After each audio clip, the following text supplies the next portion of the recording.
Today's words of wisdom is not too late to get enlightenment will be presented in Thai and English with subtitles in Arabic, Aulak series of Vietnamese, Chinese, Croatian, Dutch, English, French, German, Hebrew, Hindi, Hungarian, Indonesian, Italian, Japanese, Korean, Persian, Polish, Portuguese, Punjabi, Romanian, Russian, Spanish, Thai, Urdu, and Turkish.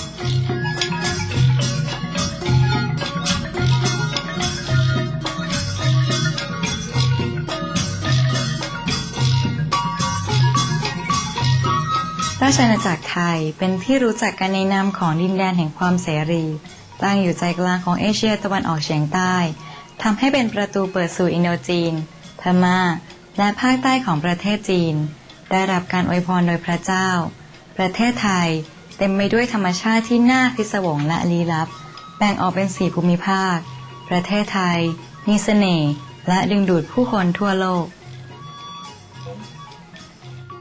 ภาคเหนือของประเทศไทยเป็นแถบภูเขาสูงประกอบด้วยป่าธรรมชาติสันเขาถ้ำน้ำตกทะเลสาบและมีหุบเขาลึกอีกทั้งยังขึ้นชื่อทางกล้วยไม้หลากสีนานาพันธุ์นานนับศตวรรษภาคเหนือเป็นอาณาจักรอิสระและเป็นศูนย์กลางของวัฒนธรรมและศาสนาภาคตะวันออกเฉียงเหนือของประเทศไทยที่ราบสูงโคราชเป็นพื้นที่ดอนมีลักษณะแห้งแล้งและเต็มไปด้วยความลี้ลับแห่งมนุษยวิทยาและโบราณคดีที่ราบลุ่มภาคกลางเป็นที่ตั้งของแม่น้ำเจ้าพระยาซึ่งเป็นพื้นที่เพาะปลูกที่มีความอุดมสมบูรณ์ที่สุดแห่งหนึ่งของโลกพื้นที่ที่4พื้นที่สุดท้ายคาบสมุทรภาคใต้เป็นที่รู้จักกันดีในเรื่องชายหาดที่ยังไม่ถูกทำลายและมีหมู่เกาะที่งดงามและยังเป็นดินแดนที่มีธรรมชาติอันน่าพิศวงของแนวปะการังที่เต็มไปด้วยสิ่งมีชีวิตใต้น้ำวนอุทยานแห่งชาติภูเขาน้ำตกและภูมิประเทศอันเป็นที่อาศัยของสัตว์ป่าในอีกด้านหนึ่งมันมีที่ตั้งทางภูมิศาสตร์ที่เป็นใจกลางของเอเชียตะวันออกเฉียงใต้ประชากรไทยเองเป็นคนที่มีชีวิตชีวาใช้ชีวิตอย่างเบิกบานจากหัวใจดังสมญานามว่าสยามเมืองยิ้มประเทศไทยมีคนที่ยิ้มแย้มแจ่มใสมากกว่าที่ใดๆในโลกเพราะธรรมชาติของเขามีความเป็นมิตรและต้อนรับแขกคนไทยเป็นคนอีกกลุ่มหนึ่งที่อาจจะเข้าถึงพระเจ้าได้ดีมากที่จริงแล้วเขาได้รับพระพรจากพระมหากรุณาธิคุณโดยเฉพาะอย่างยิ่งพระจุลจอมเกล้าเจ้าอยู่หัวพระจุลจอมเกล้าเจ้าอยู่หัวหรือรัชกาลที่5พระเกียรติคุณเป็นที่รู้กันในกษัตริย์ที่ยิ่งใหญ่ที่สุดแห่งสยามปวงชนชาวไทยขนานนามพระองค์ว่าพระปิยมหาราชภายใต้การปกครองสยามเป็นประเทศเดียวที่ไม่เคยตกเป็นเมืองขึ้นของประเทศใดๆในภูมิภาคนี้ยังคงรักษาเอกราชตลอดยุคสมัยการล่าอาณานิคมรัชกาลที่5เลิกทาสโดยปราศจากความรุนแรงในอาณาจักรพระองค์ทรงประกาศให้มีอิสระในการนับถือศาสนาอนุญาตให้ศาสนาคริสต์และศาสนาอิสลามสามารถบำเพ็ญได้ในประเทศที่นับถือศาสนาพุทธประเทศไทยมีสถานที่พิเศษที่ติดตรึงใจของท่านอนุตราจารย์ชิงไห่ซึ่งท่านได้เขียนไว้ในบทกวีเมื่อท่านยังเยาว์วัยที่ชื่อว่าที่พระบรมมหาราชวังในสยามซึ่งเป็นพระราชวังที่เลื่องชื่อลือนามของไทยในสมัยก่อนบทกวีนี้มาจากหนังสือรวบรวมบทกวีที่ชื่อว่าความฝันของผีเสื้อและสามารถเพลิดเพลินกับบทเพลงจากวิดีโอคอนเสิร์ตการเดินทางผ่านอาณาจักรอันสุนทรีซึ่งให้ทำนองเพลงโดยแฮมดวย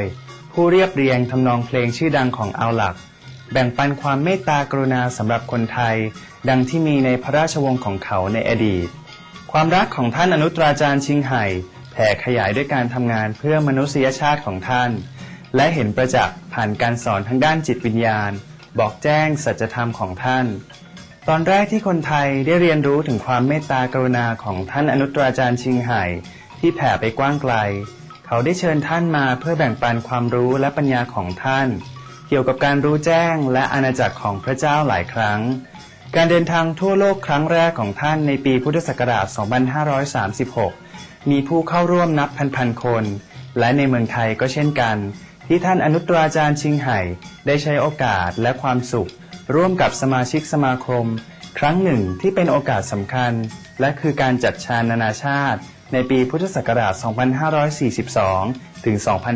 2543 เพื่อต้อนรับโลกใหม่ที่จะมีความสุขที่สุดและยุคทองของศตวรรษที่ 21 ท่านอนุตราจารย์ชิงไห่และสมาคมของเรามีการตื่นตัวมากในการร่วมมือในโครงการพัฒนาและกิจกรรมบรรเทาทุกข์ผู้ประสบภัยพิบัติมามากกว่า 15 ปี ในเดือนธันวาคมปีพุทธศักราช 2539 ท่านอนุตราจารย์ชิงไห่ได้เดินทางมาให้การปลอบโยนอันอบอุ่นแก่ผู้ต้องการทางภาคเหนือของไทยด้วยตนเองท่านมาแจกผ้ากันหนาวให้คนแก่และเด็กสมาคมอนุตราจารย์ชิงไห่นานาชาติได้เจาะลึกเข้าไปถึงชาวบ้านและจัดเตรียมทุนการศึกษาแก่นักเรียนที่ได้อยโอกาสในหลายโอกาสที่สมาคมได้ช่วยเหลือผู้ลี้ภัยชาวเวียดนามเข้าร่วมกู้ภัยน้ำท่วมรวมทั้งการช่วยเหลือผู้ประสบภัยสึนามิในปีพุทธศักราช 2546 ตั้งแต่ปีพุทธศักราช 2534 ท่านอนุตราจารย์ชิงไห่ได้เดินทางไปทั่วทั้ง 4 ภาคของไทยหรือส่งตัวแทนของท่านเพื่อมอบความช่วยเหลือด้านมนุษยธรรมแก่ผู้ทุกข์ร้อนเหยื่อของภัยธรรมชาติบริจาคทรัพย์สนับสนุนให้กองทุนการศึกษาแก่เด็กยากจนคนไทยจำนวนมากรักและนับถือท่านอนุตราจารย์ชิงไห่ในคุณธรรมอันสูงส่งและความเมตตาของท่านเพื่อสำนึกในความมุมานะใจบุญของท่านบรรดาหนังสือพิมพ์ไทยได้ให้รางวัลดวงดาวของชีวิตที่สูงส่งเพื่อเป็นเกียรติในปีพุทธศักราช 2537 ในปีพุทธศักราช 2549 หลังจากที่ท่านได้รับรางวัลสันติภาพเกาซีในกรุงมะนิลาฟิลิปปินส์ท่านอนุตราจารย์ชิงไห่ได้รับเชิญมาที่เมืองไทยอีกครั้งเพื่อการสัมมนาพิเศษสวดภาวนาเพื่อสันติภาพของโลกกับสมาชิกสมาคมของเราสมาชิกของเราจาก 24 ประเทศหลายหมื่นคนมารวมกันในงานชุมนุมที่ร่าเริงเพื่อสนับสนุนสันติภาพของโลกผ่านการภาวนาและนั่งสมาธิ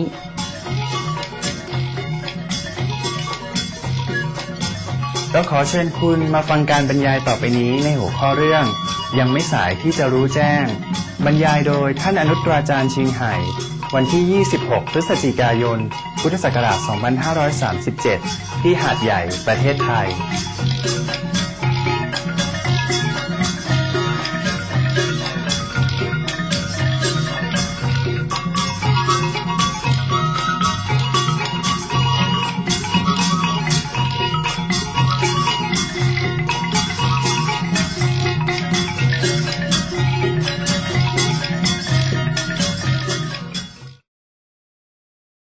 The vegetarian diet is not a change of life, it is the correct way of life. อาหารมังสวิรัตินั้นไม่ใช่เป็นการเปลี่ยนแปลงชีวิตทั้งชีวิตของเรา แต่ว่าอาหารมังสวิรัติการทานมังสวิรัตินั้นเป็นสิ่งที่ควรจะเป็นวิถีชีวิตเป็นวิถีชีวิตที่ถูกต้องของชีวิตเรา Not that the Buddha cares what we eat.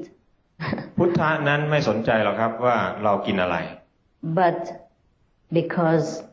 after enlightenment we realize that we and all beings are the same and we have compassion. We don't want to cause further suffering if we can help it, if we can control it, and that we can. หลังจากการรู้แจ้งแล้วเราก็จะรู้สึกว่าเรากับสรรพสัตว์ต่างๆเนี่ยเป็นหนึ่งเดียวกันเพราะฉะนั้นเราจะเกิดความเมตตาเราจะไม่รู้สึกว่าอยากจะเบียดเบียนหรือทำให้คนเหล่านั้นหรือสิ่งเหล่านั้นทุกข์ร้อน In the Nirvana Sutra, the Buddha advised the disciples that when the monks go out and for alms, if the people give food with some meat in it, then they should just wash away the meat part and then eat. ในพระสูตรซึ่งมีชื่อว่านิพพานสูตรเนี่ยนะฮะก็มีกล่าวไว้ว่าพระพุทธเจ้าเนี่ยสอนให้พระภิกษุเนี่ยเวลาไปบิณฑบาตเนี่ยถ้าสมมติว่ามีประชาชนเนี่ยเอาเนื้อเนี่ยใส่เข้ามาในบาตรก็ขอให้ล้างอาหารเหล่านั้นด้วยน้ำแล้วก็เอาเนื้อออกนะล้างออกแล้วก็จะสามารถทานอาหารเหล่านั้นได้ But that was in India.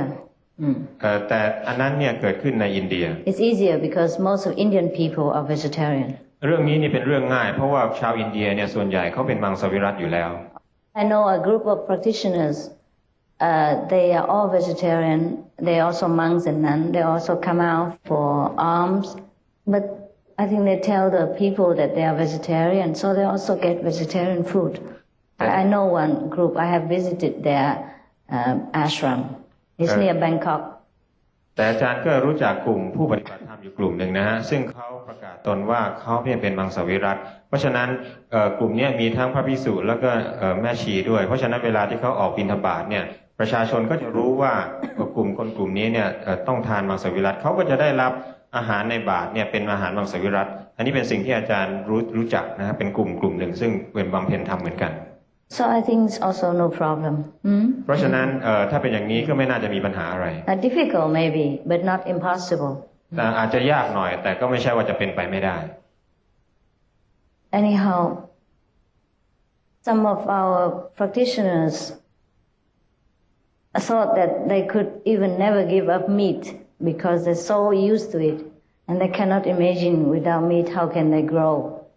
But there's possibility. It's no problem. สำหรับผู้ปฏิบัติบางคนเนี่ยมีความรู้สึกว่า การทานเนื้อเนี่ยเป็นสิ่งที่หลีกเลี่ยงไม่ได้ถ้าเขาไม่สามารถจะอยู่ได้เลยถ้า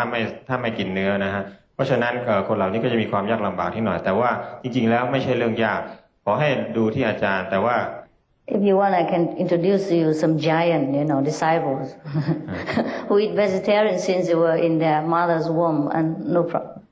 ถ้าสมมติพวกเราต้องการอาจารย์จะสามารถแนะนำคนที่ตัวใหญ่มากเป็นยักษ์เลยนะฮะซึ่งก็ทานอาหารมังสวิรัติมาตั้งแต่อยู่ในครรภ์ของแม่เขาแต่เขาก็ไม่มีปัญหาอะไร Or maybe you go to the zoo and look at the elephants. หรือว่าเราอาจจะไปที่สวนสัตว์แล้วก็ไปดูช้างก็ได้ And compare it to the tiger. แล้วลองเปรียบเทียบขนาดมันกับเสือนะ Elephant, tiger. นะฮะระหว่างช้างกับเสือ So you do not worry. เพราะฉะนั้นเราไม่จำเป็นต้องกังวลในเรื่องนี้ Some of the benefits of a vegetarian diet: lower blood pressure, lower cholesterol levels, reduce type 2 diabetes, prevent stroke conditions, reverse atherosclerosis, reduce heart disease risk 50%, reduce heart surgery risk 80%, prevent many forms of cancer, stronger immune system, increase life expectancy up to 15 years, higher IQ, conserve up to 70% clean water, save over 70% of the Amazonian rainforest from clearance for animal grazing. A solution for world hunger: free up 3,433 billion hectares of land. Free up 760 million tons of grain every year, or half the world's grain supply. Consume 1/3 fossil fuels of those used for meat production. Reduce pollution from untreated animal waste. Maintain cleaner air. Save 4.5 tons of emissions per U.S. household per year. Stop 80% of global warming. Plus more. Save your life, be veg, go green. Anyhow, this is just introducing to you our way of teaching, our way of Buddha, not that to force you or to try to offend you. You are free to choose the way you live your life. แต่สิ่งที่อาจารย์พูดมาเนี่ยก็เป็นเพียงข้อเสนอเป็นวิถีทางแห่งชีวิตในลักษณะหนึ่งไม่ใช่เป็นการบังคับว่าเราจะต้องปฏิบัติตามอย่างนั้นเราเองเนี่ยมีอิสระที่จะเลือกวิถีชีวิตของเราว่าเราต้องการจะทำอะไร Yes, but since you come here, we of course have a duty to introduce to you what we are here for and what we like to share with you. แต่เนื่องจากพวกเรามาที่นี่เนี่ยท่านอาจารย์ก็เป็นหน้าที่ที่จะรู้สึกว่าต้องการจะแบ่งปันสิ่งที่อาจารย์รู้ให้พวกเราได้รับทราบ So this is just some small things actually. เพราะฉะนั้นอันนี้ก็เป็นเพียงเรื่องเล็กๆเท่านั้นไม่ใช่เรื่องใหญ่อะไร Some people also have enlightenment even though they do not change to vegetarian diet. It happens also. บางคนเนี่ยก็สามารถจะรู้แจ้งได้โดยที่เขาไม่จำเป็นจะต้องเปลี่ยนไปทานมังสวิรัติสิ่งเหล่านี้เกิดขึ้นได้เหมือนกัน But mostly we will reach a certain level of enlightenment only. I do not know if they can go beyond that to go into the higher dimension of consciousness with a non-vegetarian diet, with a very heavy meat diet. แต่คนเหล่านั้นเนี่ยก็สามารถขึ้นไปได้สูงถึงระดับเดียวเท่านั้นอาจารย์ไม่ทราบว่าคนเหล่านี้จะขึ้นไปสูงได้มากแค่ไหนเพราะว่าเขาเนี่ยทานอาหารซึ่งมีเนื้ออยู่ But according to what I study and I know, most of the great teachers emphasize vegetarian diet, including Jesus. จากการที่อาจารย์ได้ศึกษามาเนี่ยนะฮะบรรดาอาจารย์มหาอาจารย์ผู้ยิ่งใหญ่ทั้งหลายในอดีตล้วนแต่แนะนำให้ทานมังสวิรัติรวมทั้งพระเยซูด้วย And even Muhammad the prophet. และแม้กระทั่งบรรดามูฮัมหมัด prophet If we study more careful into the Quran and the scriptures, it's always emphasized that don't eat the meat, don't drink wine. ถ้าสมมุติว่าเราศึกษาในคัมภีร์โกรานดีๆเนี่ยฮะจะทราบว่ามันมีบางตอนที่เขียนไว้ว่าพยายามอย่ากินเนื้อแล้วก็อย่าดื่มไวน์อย่าดื่มเหล้า And of course, in Buddhism, there are so many sutras emphasize vegetarianism, so I do not need to repeat too much here. สำหรับทางพุทธศาสนานั้นอาจารย์แทบจะไม่ต้องพูดถึงเลยเพราะว่ามีพระสูตรจำนวนมากมายซึ่งกล่าวถึงอาหารมังสวิรัติ Anyhow, we have two kind of practice to suit different people. One is very serious and would like to pursue seriously to the end. Then we must clear our speech, bodies, and mind of all the obstruction, including the meat diet. แต่ว่าสำหรับการปฏิบัติของท่านอาจารย์ที่จะสอนนี่ก็มีอยู่สองแนวแนวหนึ่งเนี่ยสำหรับคนที่จริงใจแล้วก็จริงจังที่จะไปสู่ความก้าวหน้าอย่างรวดเร็วเพราะฉะนั้นคนเหล่านี้จะต้องชำระล้างกายวาจาใจให้สะอาดคนเหล่านี้จึงต้องทานอาหารมังสวิรัติ And we have found out that without the meat karma, we progress faster and less obstruction and less sickness, less mental struggle, and less bodily weakness. So the vegetarian diet is, from ancient times, is truly a recommended must for the serious spiritual practitioners. ผู้ที่ปฏิบัติอย่างจริงจังโดยทานมังสวิรัติเหล่านี้เนี่ยผลที่ตามมาก็คือเขาจะมีการขัดขวางน้อยลงจิตใจของเขาเนี่ยจะไม่มีการต่อสู้ดิ้นรนมากนักและเพราะฉะนั้นเนี่ยแม้ในอดีตต่างๆที่ผ่านมาเนี่ยศาสนาต่างๆที่ยิ่งใหญ่เนี่ยล้วนแต่แนะนำให้ทานมังสวิรัติทั้งนั้น There is another way for those who like to relax and take what they can. This is what we call convenient practitioners. They eat vegetarian whenever it is convenient for them and as much as they can. And they practice also some kind of lighter meditation technique. They will get blessing, enlightenment also to some degree. สำหรับอีกแนวหนึ่งที่อาจารย์พูดถึงเมื่อกี้นะก็คือเป็นบุคคลซึ่งไม่จริงจังในการบำเพ็ญมากนักเพราะฉะนั้นเราถึงเรียกว่าวิถีสะดวกหมายถึงว่าเขาสามารถที่จะทานอาหารมังสวิรัติได้ตามสะดวกเพราะในบางครั้งเนี่ยเขาอาจจะทานเนื้อได้บ้างแล้วก็การบำเพ็ญเขาก็อาจจะบำเพ็ญ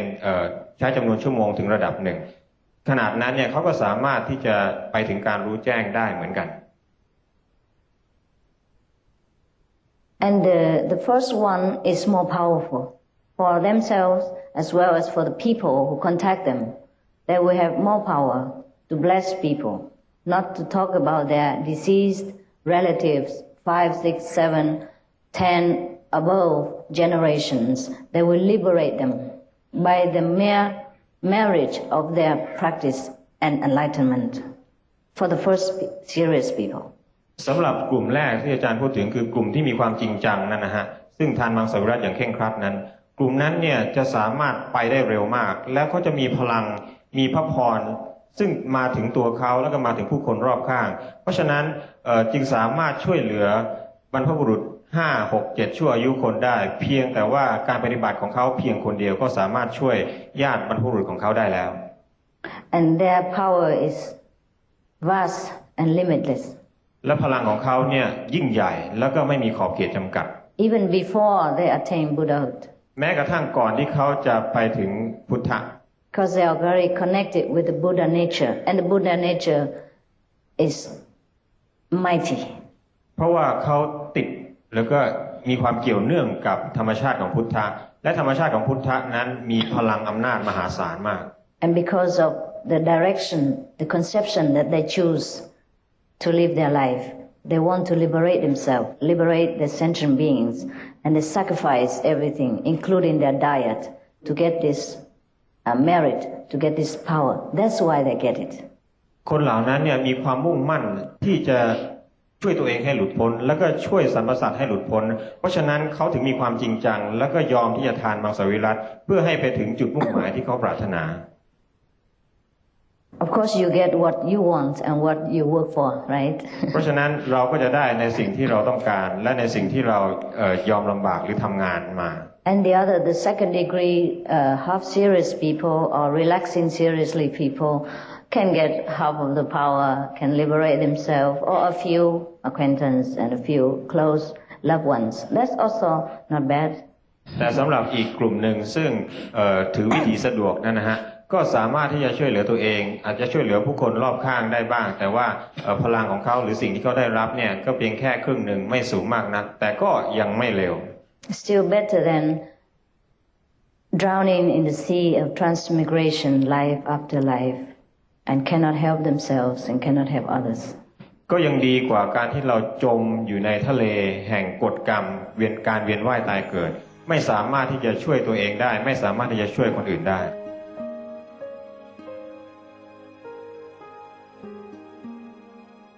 Vegetarianism in religion. The Baha'i Faith. Regarding the eating of animal flesh and abstinence therefrom, know thou of a certainty that, in the beginning of creation, God determined the food of every living being, and to eat contrary to that determination is not approved. Selections from the Baha'i writings of some aspects of health and healing. Buddhism. All meats eaten by living beings are of their own relatives. Lankavatara Sutra. Gao Dai. The most important thing is to stop killing, because animals also have souls and understand like humans. If we kill and eat them, then we owe them a blood debt. Teachings of the Saints. Christianity. Meats for the belly, and the belly for meats, but God shall destroy both it and them. Holy Bible.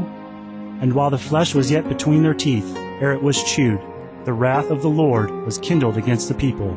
and the Lord smote the people with a very great plague. Holy Bible. Confucianism. All men have a mind which cannot bear to see the sufferings of others. The superior man, having seen the animals alive, cannot bear to see them die. Having heard their dying cries, he cannot bear to eat their flesh. Mencius. Essenes. I am come to end the sacrifices and feasts of blood, and if ye cease not offering and eating of flesh and blood, the wrath of God shall not cease from you. Gospel of the Holy 12. Hinduism. Since you cannot bring killed animals back to life, you are responsible for killing them. Therefore you are going to hell. There is no way for your deliverance. Adilila. He who desires to augment his own flesh by eating the flesh of other creatures lives in misery in whatever species he may take his birth. Mahabharata anew. Islam. Allah will not give mercy to anyone,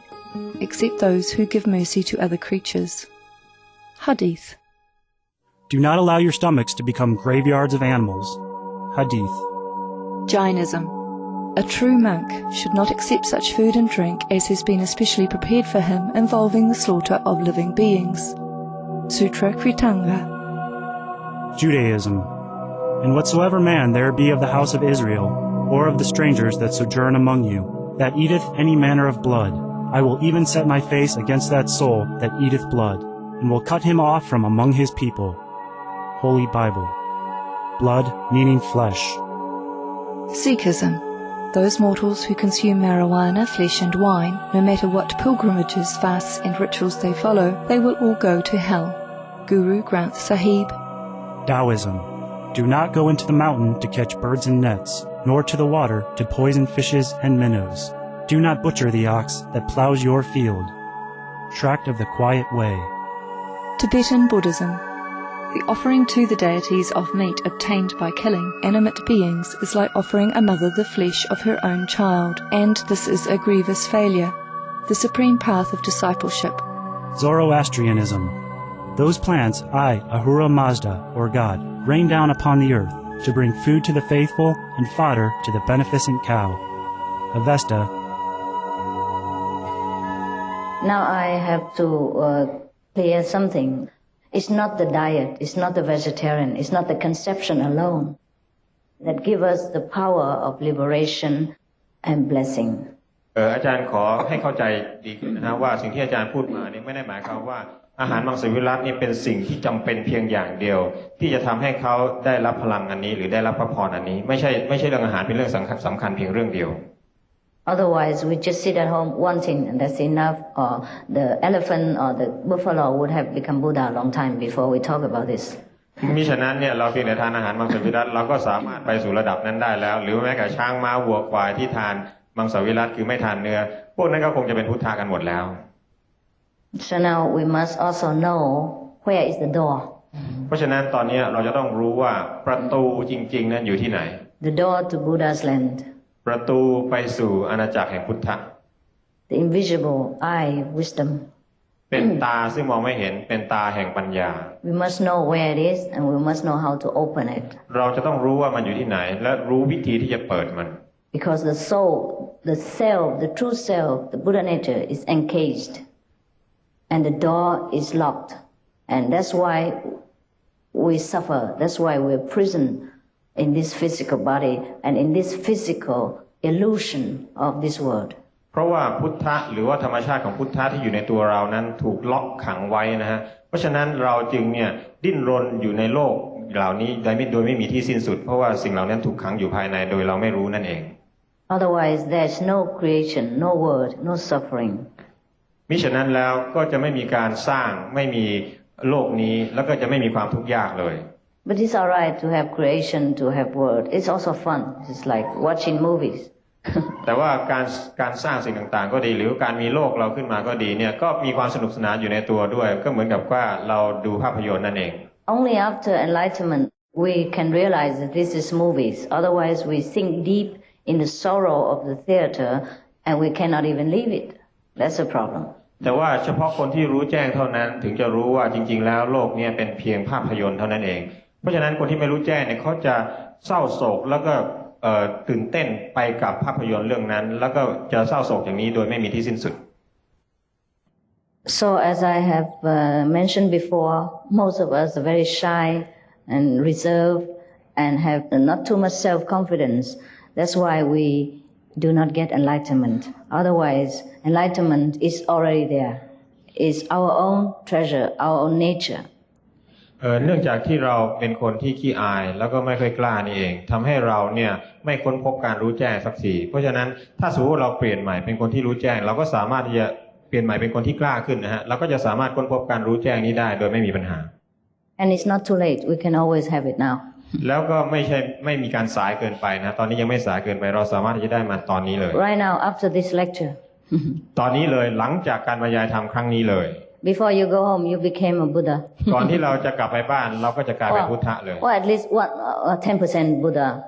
อย่างน้อยก็ 10% ของความเป็นพุทธะ Then you develop more every day. หลังจากนั้นเราก็จะพัฒนามากขึ้นทุกวัน 10% is better than nothing, no? แต่ 10% ก็ดีกว่าไม่ได้เลยนะ Okay.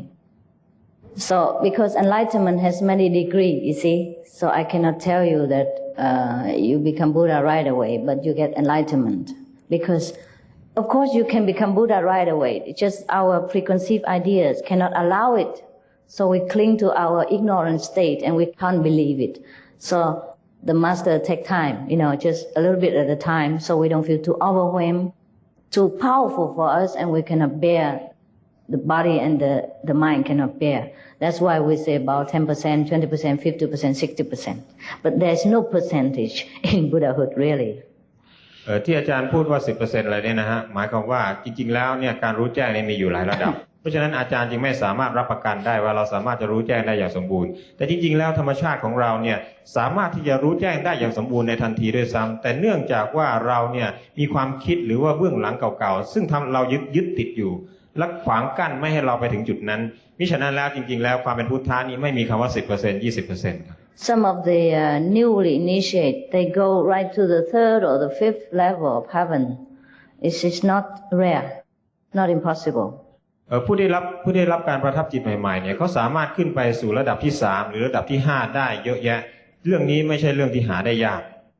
The more simple, the more pure, the more faith in the heart, the higher the level. ยิ่งจิตใจของเขาเรียบง่ายมีความบริสุทธิ์มีความจริงใจเท่าไหร่เขาก็จะยิ่งไปขึ้นได้เร็วเท่านั้น Not because the purity symbolize the high level. It is that the purity allows us to understand our high level better than complicated mind. ไม่ใช่ว่าความบริสุทธิ์นั้นคือการมีระดับสูงนะฮะแต่ว่าความบริสุทธิ์นั้นช่วยให้เราสามารถขึ้นไประดับสูงได้ง่ายนั่นเอง Why? ทำไมจึงเป็นเช่นนั้น Because we are originally Buddhas. เพราะว่าจริงๆแล้วดั้งเดิมเราเป็นพุทธะ We are the children of God. เราเป็นบุตรของพระเจ้า Every religion tell us that. ทุกศาสนากล่าวไว้เช่นนั้น Unless the Buddha told lies, Jesus tell lies, or Mohammed tell jokes. ยกเว้นแต่ว่าพระพุทธเจ้าจะโกหกพระเยซูโกหกแล้วก็พระโมฮัมเหม็ดนี่เล่าเรื่องตลกให้ฟัง Then I cannot be responsible. ถ้าเช่นนั้นอาจารย์ก็คงไ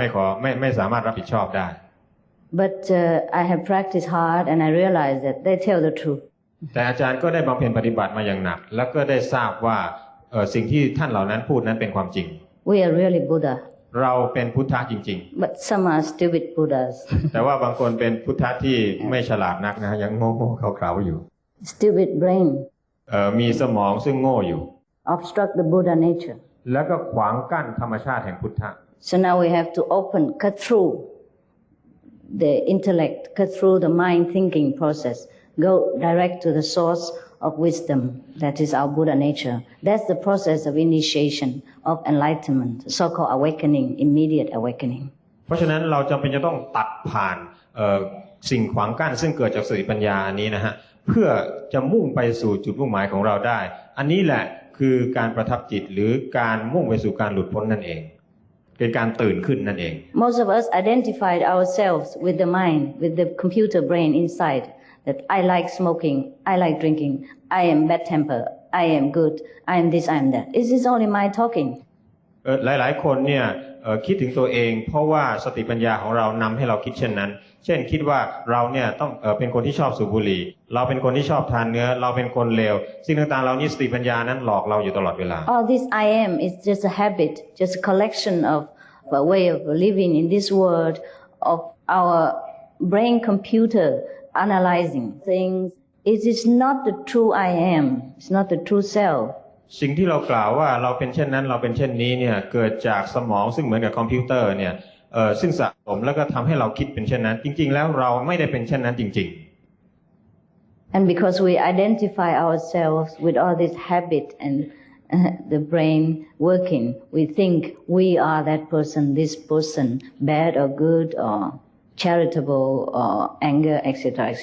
This is not the real self. Our real self is beyond that. It's the Buddha.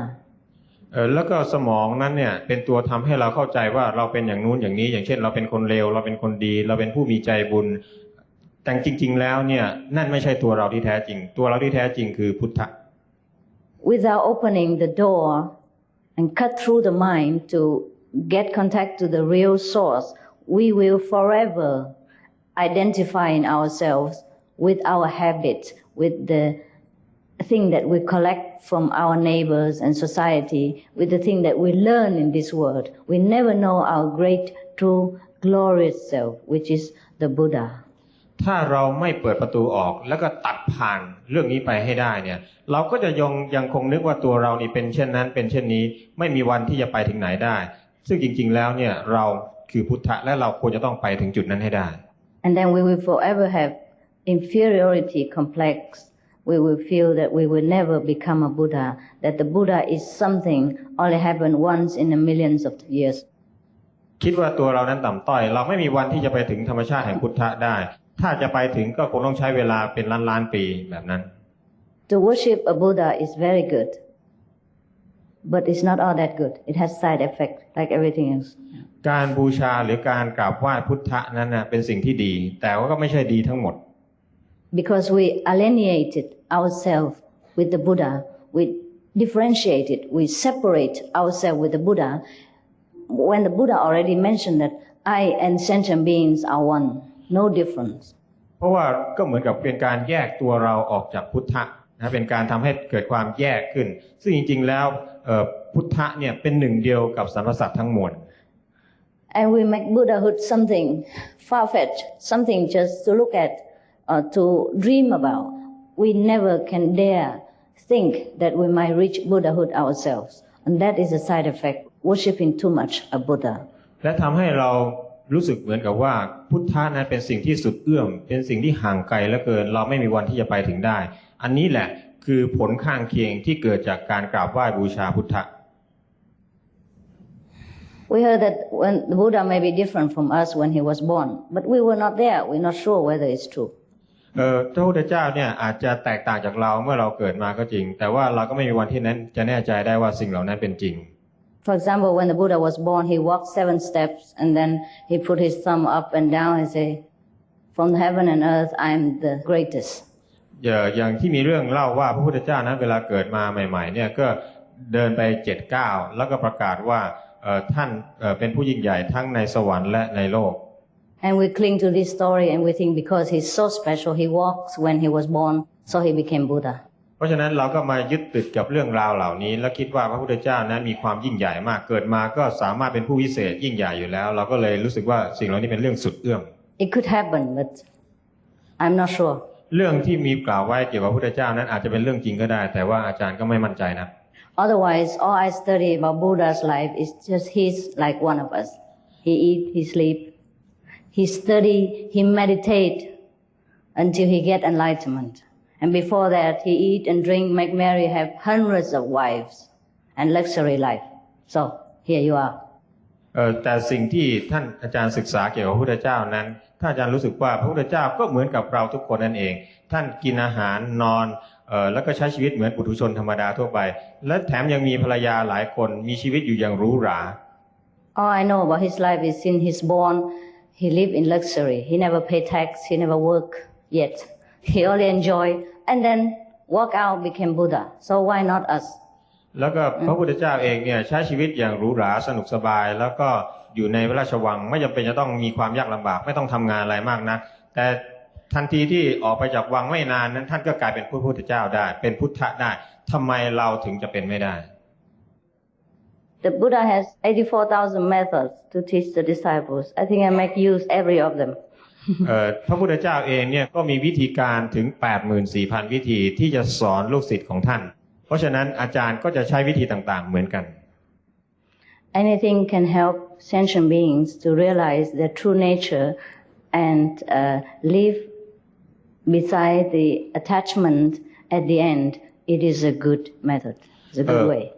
วิธีการหรือธรรมวิธีอะไรก็ตามที่จะช่วยให้สรรพสัตว์เนี่ยละทิ้งหรือว่าไม่ยึดติดกับสิ่งต่างๆเหล่านี้ได้ล้วนเป็นวิธีการที่ดีทั้งนั้น It's the same way of learning, just a more charming, more attractive way of learning. Yes. ก็เป็นวิธีการศึกษาเหมือนกันแต่ว่าเป็นวิธีการที่มีเสน่ห์มีความสวยงามอยู่ในนั้น For example, if the children sometimes they don't like to learn, difficult for them to remember ABC, thing like that, and the teacher make a song out of it. I heard a little girl singing ABC, G, F, D, something like that. She sing all day long, and then she feel that it's fun. It's a song. It's not a homework. Then so she learn quicker. ก็เหมือนกับอาจารย์ที่ต้องการจะสอนเด็กเนี่ยให้รู้จักภาษา ABC เนี่ยนะฮะแทนที่จะสอนตรงไปตรงมานี่ก็กลับใช้ ABC อักษรเหล่านี้มาแต่งเป็นเพลงเพราะฉะนั้นเด็กก็จะรู้สึกมีความสนุกอยากที่จะร้องเพลงเขาสามารถร้องได้ทั้งวันโดยไม่รู้สึกว่าเป็นภาระมากอันนี้เป็นวิธีการที่จะให้เขาสอนและเรียนรู้เท่านั้นเอง Because all of us have different mentality. Some of us put down quickly. Some of us put down slowly. It doesn't matter. Why in a hurry? เพราะว่าเราเนี่ยมีความแตกต่างกันทางด้านจิตใจนะระดับแตกต่างกันเพราะฉะนั้นบางคนสามารถละทิ้งได้เร็วบางคนสามารถละทิ้งได้ช้าเพราะฉะนั้นก็ทำไมจะต้องรีบด้วยล่ะ Besides, our world need to be beautified. It's already miserable and don't look good. Why don't we beautify the world by every means we can? โลกเราเนี่ยก็ต้องการที่จะให้มีการสร้างให้มีเกิดความสวยงามขึ้นเพราะฉะนั้นทำไมเราจะไม่ทำโลกให้สวยงามล่ะ If everyone all wear monk's robe, then also don't look good. ถ้าทุกคนเนี่ยจำเป็นจะต้องสวมเสื้อสวมผ้าของท่านพระภิกษุเนี่ยโลกเรานี้ก็คงจะไม่ค่อยน่าดูเท่าไหร่ Just a way of putting color into this miserable situation and try to make the best out of our life while we are waiting for our final liberation from the physical prison. เป็นเพียงแต้มแต่งสีให้โลกนี้ให้มีความสวยงามในขณะที่เรากำลังรอเพื่อที่จะไปจุดสูงสุดการหลุดพ้น But it's very difficult, I know. Yeah. แต่ว่าก็เป็นเรื่องที่ยาก Most of us are too shy, too reserved, or too serious เพราะว่า to ห enjoy. ลาย Yes. เพราะว่าหลายๆคนเนี่ยเป็นคนขี้อายแล้วก็จริงจังเกินไป We have to break through and be natural. เราจำเป็นจะต้องฝ่าทะลุออกไปให้ได้แล้วก็พยายามให้เป็นธรรมชาติมากที่สุด But very difficult. แต่ก็เป็นการยากสำหรับหลายๆคน We make a Buddha out of any teacher that we think enlightened. เราสามารถที่จะสร้างพุทธะได้ในทุกๆครั้งที่มีการสอน And make a miserable Buddha out of him or her. แล้วก็สามารถที่จะทำให้พุทธะเป็นพุทธะที่มีความทุกข์เป็นพุทธะที่ไม่น่าดูเท่าไหร่ That's what stops us from becoming a Buddha. อันนี้แหละเป็นตัวที่จะขัดขวางหรือหยุดยั้งเราไม่ให้ไปถึงพุทธะได้ Because we limit ourselves, we put the walls in front of us, between us and the Buddha. เพราะว่าเราเนี่ยสร้างกำแพงขึ้นมาขวางตัวเราเองไม่ให้เป็นพุทธะ That's the terrifying effect of conception, rules, regulation, people brainwashing into our mind. อันนี้แหละคือผลลัพธ์ที่น่ากลัวของกฎของสิ่งต่างๆที่เรายึดติดอยู่แล้วทำให้เราเนี่ยไม่ไปถึงไหน It frees your life, frees your spirit, make you become useless. มันเหมือนกับแช่แข็งชีวิตของเราแช่แข็งร่างกายหรือว่าจิตใจของเราทำให้เราไม่สามารถออกไปไหนได้ I thought you have to fight for what you want. เพราะฉะนั้นเราเนี่ยอาจารย์คิดว่าเราเนี่ยจะต้องต่อสู้เพื่อจะได้สิ่งที่เราต้องการ If you love the girl, you're willing to have a duel with anybody and risk your life for her. Why not a Buddha or enlightenment? ถ้าสมมติว่าเราต้องการผู้หญิงคนใดคนหนึ่งเนี่ยเราอุตส่าห์เสี่ยงชีวิตอะไรเยอะแยะเสี่ยงอันตรายต้องเยอะแยะเพื่อที่จะได้ผู้หญิงคนนั้นมาแต่สำหรับพุทธะแล้วเนี่ยทำไมเราถึงไม่กล้า That's what stops us becoming Buddha and enlightened. Nothing else. Fear. อันนี้แหละความกลัวนี่แหละเป็นสิ่งที่หยุดเราไม่ให้ไปสู่การรู้แจ้งหรือไปสู่พุทธะ So this is what's wrong with us. อันนี้แหละคือสิ่งที่ไม่ปกติของพวกเรา We have too many wrong conceptions. เรามีความคิดผิดๆมากมาย Like what the Buddha should be. เช่นว่าพระพุทธะจะต้องเป็นอย่างนั้นอย่างนี้ How we should act towards a Buddha. เราจะต้องปฏิบัติยังไงต่อคนที่เป็นพุทธะ How the Buddha should talk to people. พุทธะจะพูดกับประชาชนคนทั่วไปอย่างไร Sitting cross-legged but not lying. จะต้องนั่งขัดสมาธิอยู่ตลอดเวลาไม่ใช่นอนอยู่อะไรทำนองนี้ Like lying Buddha is no Buddha. ถ้าพุทธะนอนอยู่ก็คงไม่ใช่พุทธะแน่ But I remember go to see a very famous Bangkok temple. There is a lying Buddha. All the people come and bow to him. แต่ว่าอาจารย์ก็เห็นนะฮะรูปปั้นของพระพุทธรูปเนี่ยซึ่งเป็นรูปพระนอนนะสายญาติแต่ทุกคนก็ยังไปกราบไหว้ So what's wrong with us? เพราะฉะนั้นสิ่งที่ผิดปกติในตัวพวกเราก็คือ Fear. ความกลัว Wrong conception. ความคิดที่ผิด Limited idea about ourselves. ความคิดที่จำกัดเกี่ยวกับตัวของเรา So let's set free. เพราะฉะนั้นขอให้เราเนี่ยปล่อยตัวเราเองให้เป็นอิสระ Let's become Buddha. ขอให้เราเนี่ยได้เป็นพุทธะ No, not become Buddha. Let's remember that we are the Buddhas. อย่างน้อยก็จำได้ว่าเราคือพุทธะ Okay.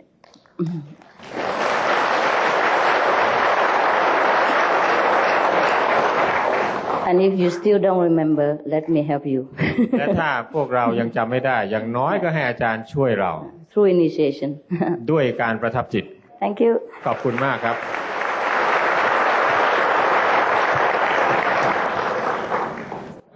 Why would it be detrimental to our spiritual progress to use spiritual power to cure other illness? As is stated in the initial registration form, I am a Reiki practitioner and very interested in further spiritual progress. จะเป็นการทำให้เสียไปไหมหรือว่าทำให้จิตใจของเราเนี่ยพัฒนาน้อยลงไหมถ้าสมมุติว่าเราใช้พลังของเราในการที่จะรักษาโรคเพราะว่ามีกล่าวไว้ในการประทับจิตว่าเราไม่ควรจะรักษานะฮะเขาบอกว่าเขาเนี่ยเป็นผู้บำเพ็ญทางด้านไรกิแล้วก็สนใจมากที่จะมีการพัฒนาในทางด้านจิตวิญญาณ Yes. It is because we are leaking our power instead of preserving it until we reach Buddhahood. And then we can heal without healing. Heal without hands, without having to lay hands on people. Heal without even people have to tell you about their illness. Heal without even knowing that you heal people. That's the highest healing. อาจารย์บอกว่าการรักษาผู้คนโดยใช้พลังนั่นนะเหมือนกับว่าทำให้พลังของเราเนี่ยรั่วออกจากตัวเราสิ่งที่ดีที่สุดเนี่ยคือเราจะต้องขึ้นไปถึงระดับพุทธะก่อนถึงตอนนั้นเนี่ยเราจะสามารถรักษาโรคได้โดยที่ไม่จำเป็นจะต้องทำท่ารักษาด้วยซ้ำอันนี้แหละคือการรักษาที่สูงสุด You can heal if you want to waste your power before you attain it. เราจะสามารถ รักษาโรคก็ได้นะฮะแต่ว่าจะเป็นการสูญเสียพลังงานของเรามากก่อนที่เราจะไปถึงระดับพุทธะ But if you want to attain the Buddhahood, attain the state of healing without healing, then you must conserve it first. แต่ถ้าสมมติเราต้องการจะไปถึงจุดระดับสูงสุดคือรักษาได้โดยที่ไม่ต้องรักษาจริงๆเนี่ยนะฮะอันนั้นแหละคือจุดสูงสุดอย่าเพิ่งไปรักษาเขาโดยใช้พลังของเรา Kuan Yin practitioners, after some times of practice, can heal people who has affinity with him, even 1,000 miles away, even don't even know each other. No need to lay hands on them or do anything. สำหรับผู้ที่บำเพ็ญธรรมวิถีกวนอิมเนี่ยนะเขาสามารถจะรักษาโรคได้แม้กระทั่งคนนั้นเนี่ยคนที่เป็นโรคเนี่ยอยู่ห่างจากเขาเป็นพันไมล์นะฮะโดยที่ไม่จำเป็นจะต้องยกมือไปโดนตัวร่างกายของคนที่ป่วยนั้นด้วยซ้ำ So it's not that I forbid you to use spiritual power to heal people. I just want to show you a greater way of healing. เพราะฉะนั้นไม่ใช่ว่าอาจารย์จะห้ามไม่ให้เรารักษาโรคโดยใช้พลังจิตนะแต่ว่าอาจารย์เพียงแต่ต้องการแสดงวิธีที่ถูกต้องในการที่จะรักษาคนเท่านั้นเองThe next section is in Thai วิถีกวนอิมเป็นอย่างไร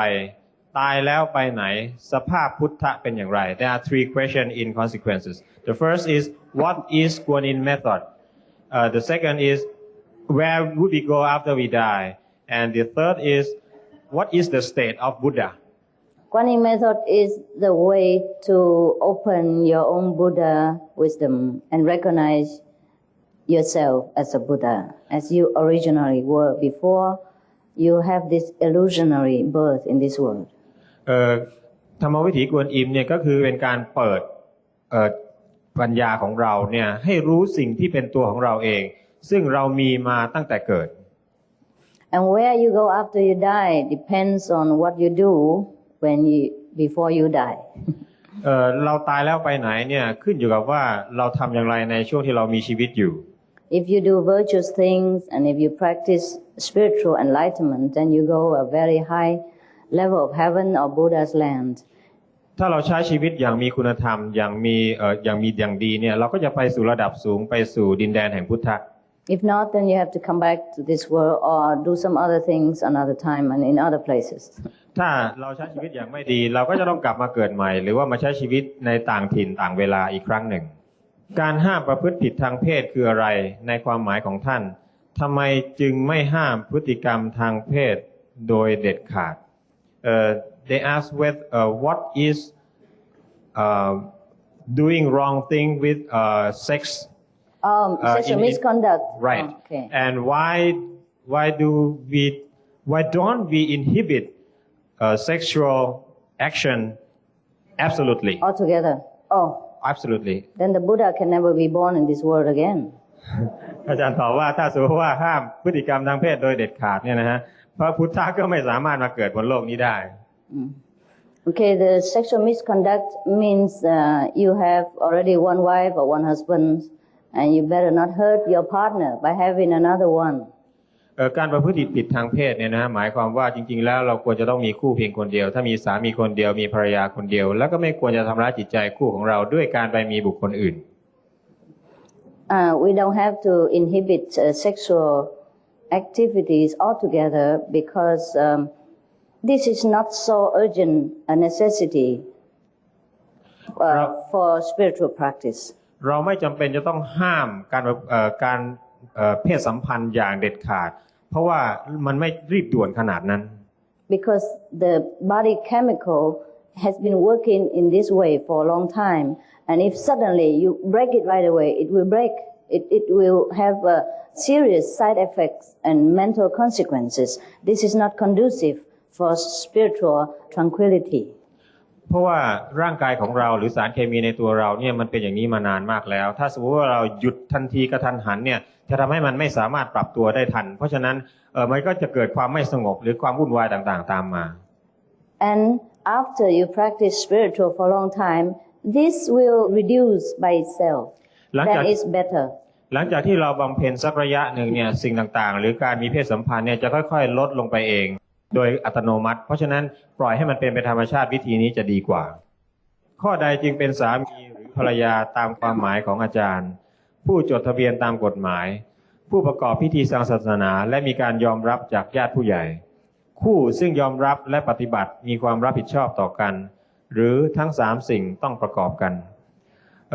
They would like to know which one is the real husband and wife in your idea? The first is the one that register according to the law. The other one is they religious right and have exception from the relative. And the third one is they have responsibility to each other, or they have to have the three of them. Which one is the real husband and wife in your meaning? Why so complicated? I don't know. Why don't have one wife and have these three conditions together and finish with it? อาจารย์ถามว่าทำไมถึงต้องซับซ้อนขนาดนั้นทำไมถึงไม่มีภรรยามีคู่คนเดียวแล้วก็มีทั้ง3อย่างอยู่ในนั้นด้วยกันเลย According to our worldly tradition, a wife is the one who get married with a husband, registered, relatives recognized, and also responsible with each other. Is that not so? Why must be 3 persons? จริงๆแล้วเนี่ยสิ่งที่เราปฏิบัติกันมาเนี่ยนะครับคนที่เป็นสามีภรรยาก็จะต้องไปจดทะเบียนตามกฎหมายแล้วก็ได้รับการยอมรับจากญาติผู้ใหญ่แล้วก็จะต้องมีความรับผิดชอบร่วมกันคือควรจะมีทั้ง3สิ่งทำไมถึงจะต้องมาแยกแยะให้เป็น3ข้อด้วยแต่เป็น3บุคคล Mostly they also religiously married, like most Catholic, they go to the church. So that's we done once. คนส่วนใหญ่เนี่ยเขาก็จะมีพิธีทางศาสนาอยู่แล้วอย่างเช่นคนที่ถือศาสนาแคทอลิกนะฮะเขาก็ทำอย่างนั้นอยู่แล้ว Unless a person asks is a Muslim or something, then I can explain further. นอกจากว่าคนที่ถามเนี่ยนับถือมุสลิมหรือว่าศาสนาอะไรทำนองนั้นถ้าอย่างนั้นอาจารย์ก็สามารถอธิบายเพิ่มเติมได้มากขึ้น Is that right? Is that from a Muslim? Okay. อันนี้เกิดคนที่ผู้ที่ถามเป็นมุสลิมหรือว่าถือศาสนาอะไรหรือเปล่าครับ Okay, it happened in this country that a man can marry many times. Is that right? Okay. เนื่องจากในเมืองไทยเนี่ยมีบางศาสนาหรือประเพณีบางอย่างเนี่ยที่อนุญาตให้ผู้ชายคนหนึ่งเนี่ยมีสามีมีภรรยามากกว่า1 คน This morning I went out because I cannot go out with my chauffeur, so I take a taxi. Go out, just go to see the region. And the taxi driver happened to be a Muslim, and he talked about many wives in his religious tradition. So by the way, I can make use of that for you now. เนื่องจากเมื่อเช้าเนี่ยท่านอาจารย์ขับนั่งรถออกไปเนี่ยแล้วคนขับรถเนี่ยเขาถือมุสลิมนะแล้วก็เล่าเรื่องนี้ให้อาจารย์เพราะฉะนั้นอาจารย์ก็จะขอเอาตัวอย่างเนี่ยมาพูดให้เราฟัง And he asked me about many wives and things like that. So I say, well, originally the Prophet Muhammad allowed men in Muslim religion to have many wives because there was a very necessary reason at that time. เขาอธิบายให้อาจารย์ฟังนะฮะว่าท่านมูฮัมหมัดที่ผู้ที่เป็นศาสดาของศาสนาเนี่ยอนุญาตให้มีภรรยาได้หลายคนเพราะเนื่องจากว่าในสมัยนั้นน่ะมีสถานการณ์บางอย่างซึ่งทำให้เขาต้องทำอย่างนั้นเขาจึงอนุญาตให้มีภรรยาได้หลายคน At that time the Muslim religion was persecuted and many of disciples were killed and virtually a war with the government at that time and many disciples were killed, the men were killed. เนื่องจากว่าคนที่ถือมุสลิมในสมัยก่อนนั้นนะฮะถูกฆ่าไปเป็นจำนวนมากเนื่องจากมีสงครามเพราะฉะนั้นผู้ชายจึงหายไปเยอะเพราะว่าถูกฆ่านั่นเอง And of course all the widows and children were left behind so the prophet allowed his disciples to take care of the wives and children of his deceased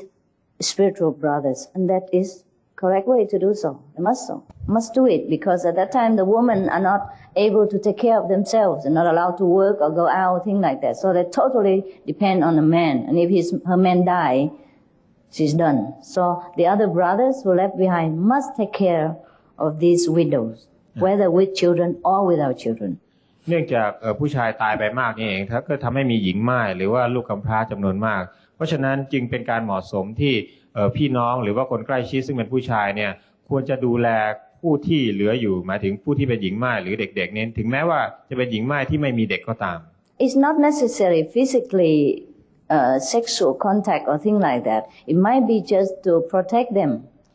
ไม่ซึ่งไม่ได้หมายความว่าเขาจะต้องมีเพศสัมพันธ์กันทุกครั้งนะฮะแต่ความหมายก็คือเขาจะต้องการที่จะปกป้องและก็ให้ความคุ้มครองคนเหล่านั้น And this is love and compassion and brotherly concern. That is correct. อันนี้คือความรักความเมตตาและก็ความรู้สึกฉันพี่น้องซึ่งเป็นเรื่องที่ถูกต้อง It could be also a true marriage also, but then with concern of the first wife, and also the prophet has emphasized that The man must be able to provide each wife equally same care and attention. That's why, because of the the situation. Yeah. สำหรับกรณีแบบนี้เนี่ยก็เป็นเรื่องที่น่าเป็นห่วงสำหรับคนที่เป็นภรรยาคนแรกเหมือนกันแต่ว่าประกาศกหรือศาสดาในสมัยนั้นเนี่ยกำหนดไว้ว่าผู้ชายที่จะรับผู้หญิงได้มากกว่า1คนเป็นภรรยาเนี่ยจะต้องสามารถที่จะเลี้ยงดูแลทุกคนให้เท่ากันได้ He also have to consider for the first family. Yes, not that everybody just take the whole other family neighbors in and then everybody go hungry. Yeah. เพราะฉะนั้นเนี่ยเขาหลังจากที่เขารับผู้หญิงคนใหม่มาแล้วเนี่ยเขาจะต้องดูแลครอบครัวที่เขาแต่งงานด้วยครั้งแรกด้วยนะฮะไม่ใช่ว่าละทิ้งไป That was a great tradition come from love and brotherhood. But nowadays, many people make wrong use of it for their own maybe selfish enjoyment and sometimes cause pain in the immediate family. จริงๆแล้วประเพณีนี้เนี่ยมีความหมายอันยิ่งใหญ่แล้วก็มีคุณค่ามีความดีในตัวของมันเองนะฮะแต่ว่าในระยะหลังเนี่ยมีคนเอาใช้ประเพณีนี้ไปอย่างผิดๆทำให้เกิดความไม่สุขไม่สบายแล้วก็ใช้ประโยชน์เพื่อประโยชน์ของตัวเองมากกว่า So by the way, I think without enlightenment, it's easy for us to misunderstand religious scriptures and the intention of the great masters of the past. แต่ถ้าสมมติว่าเราได้รับการรู้แจ้งเนี่ยจะเป็นการง่ายมากที่เราจะสามารถเข้าใจคัมภีร์หรือว่าคำสอนของศาสดาผู้ยิ่งใหญ่ในอดีตได้ That's why we see so many religious wars still going on in our world today at the near 21st century. It's a very, very sad situation. เพราะฉะนั้นทำให้เราเนี่ยเห็นได้ว่ายังคงมีสงครามระหว่างศาสนาเกิดขึ้นอยู่เนืองๆแม้กระทั่งในศตวรรษที่21ก็ตามซึ่งเรื่องนี้เป็นเรื่องที่น่าเศร้ามาก Maybe not exactly killing with knives, but killing with words and killing with criticism, killing with black naming and damaging reputations in the press and anywhere. อาจจะไม่ใช่เป็นการฆ่าด้วยมีดหรือด้วยอาวุธนะแต่อาจจะเป็นการฆ่าด้วยคำพูดหรือว่าการกระทำบางอย่างทัศนคติบางอย่างอย่างเช่นการเขียนการวิจารณ์ในหนังสือพิมพ์อย่างนี้เป็นต้น So let's pray that this situation will become better and no more of this quarreling among brothers, at least from the same religious belief. เพราะฉะนั้นอย่างน้อยเราก็ควรจะภาวนาขอให้เขาเนี่ยมีความรักซึ่งกันและกันปรองดองซึ่งกันและกันอย่างน้อยในหมู่บรรดาผู้ที่เชื่อถือศาสนาเดียวกัน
เราขอขอบคุณที่อยู่ร่วมกับเราในวันนี้ในรายการถ้อยคำแห่งปัญญาโปรดรับชมรายการบุคคลที่น่ายกย่องหลังจากข่าวสารที่มีคุณค่า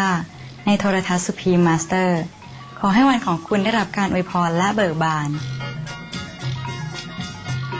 We thank you for your wonderful company today on Words of Wisdom. And now, please stay tuned for more deals of success right after noteworthy news only on Supreme Master Television. May your days be blessed and joyous.